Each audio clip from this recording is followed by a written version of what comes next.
Terminou há pouco, Vitória 2, Vasco 1.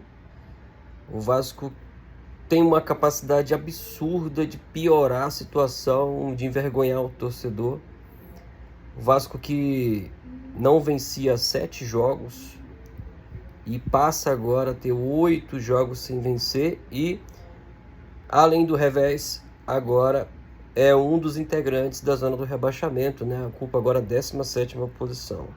Cara, é incrível como o Vasco tem uma capacidade enorme de piorar a cada rodada o seu cenário e, assim, aumentar a crise, sabe, cara?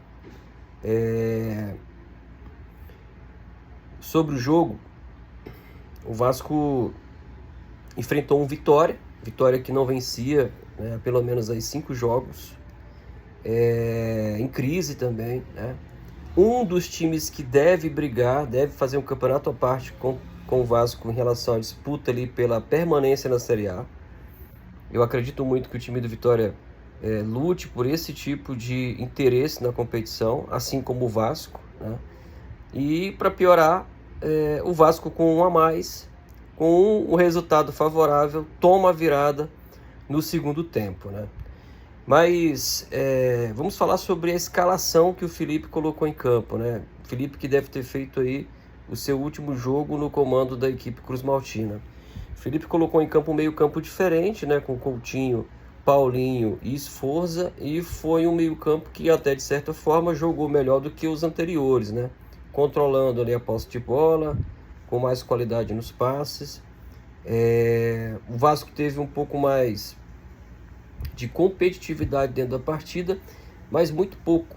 O Vasco pouco dominou as ações do jogo. O Vitória foi sim, do início ao fim, o time com mais objetivo em campo. Inclusive esse é um dos pontos que marca muito na análise do jogo de hoje, assim como dos anteriores, é que o Vasco, quando tem a posse de bola, não sabe o que quer na partida. Não tem passes objetivos, é um time de pouca criatividade, é um time de pouca finalização e não à toa sofre durante a partida e é castigado durante o jogo, né? Então, o que marca nesse jogo é que o Vasco, no primeiro tempo, dominado pelo Vitória, apesar de competir pela posse de bola, o Vasco só melhora na partida depois que o Vitória, com 15 minutos de jogo, tem um jogador expulso.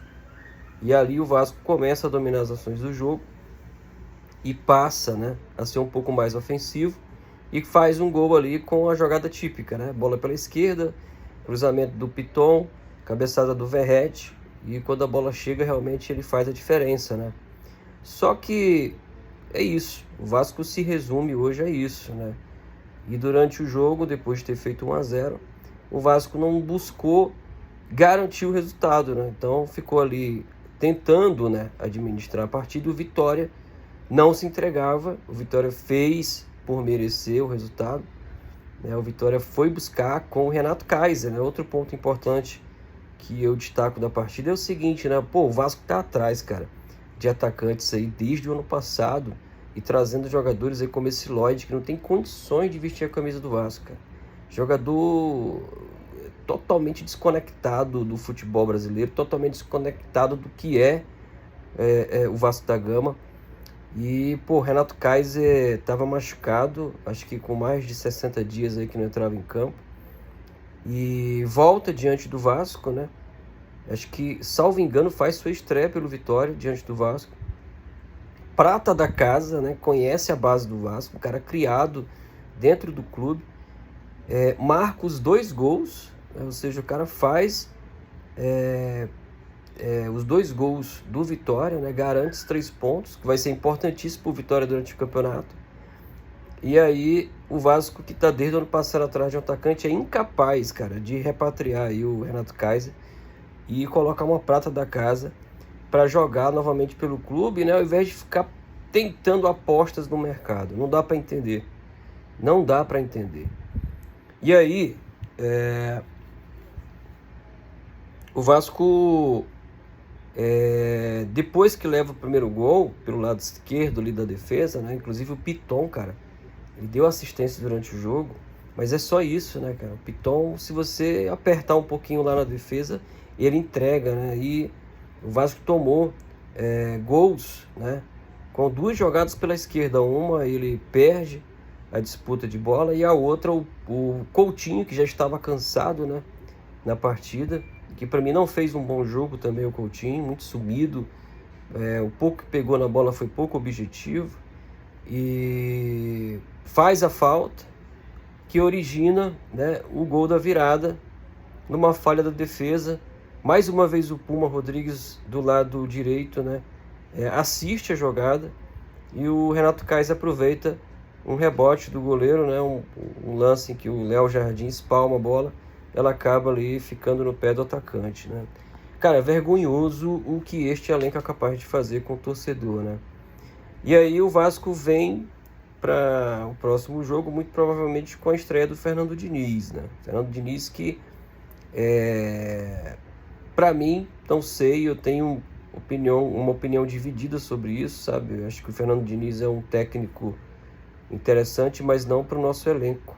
O nosso elenco não vai ter, com estes jogadores aí, capacidade de reagir imediatamente com o padrão de jogo que o Fernando Diniz precisa, né? E aí o Vasco encara o Fortaleza na próxima rodada, em São Januário. Eu acho uma parada muito dura, muito difícil. Fortaleza que meteu 5-0 hoje no Juventude. E o Fortaleza que está buscando melhorar o seu futebol, né? Então acho que vai ser dificílima a parada para o Vasco, né? O fator casa, né? É o fator que nos salvou o ano passado, da degola. Deve ser nesse ano mais um fator importante para a temporada 2025. Mas eu tenho uma insegurança, né, cara? A gente torcedor, nós torcedores, a gente tem uma insegurança enorme, né, com o que o Vasco é capaz de fazer com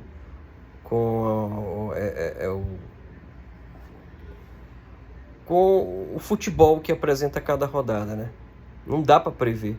Então, que vem o próximo jogo, que vem o próximo sofrimento, né? Porque sempre é assim. E que a gente possa pelo menos fazer valer o fator casa, né? Porque fora de casa tá difícil. O Vasco, acho que a última partida que o Vasco venceu fora de casa que foi diante do Atlético Goianiense em 2023, cara. O Vasco passou a temporada 2024 inteira sem vencer ninguém fora de casa. E a gente foi salvo aí pelo fator São Januário, né? Mas coloca aí nos comentários se você concorda com o que eu comentei aqui, se eu tô falando alguma bobagem, ou se de fato a gente pensa de forma semelhante, tá? Valeu!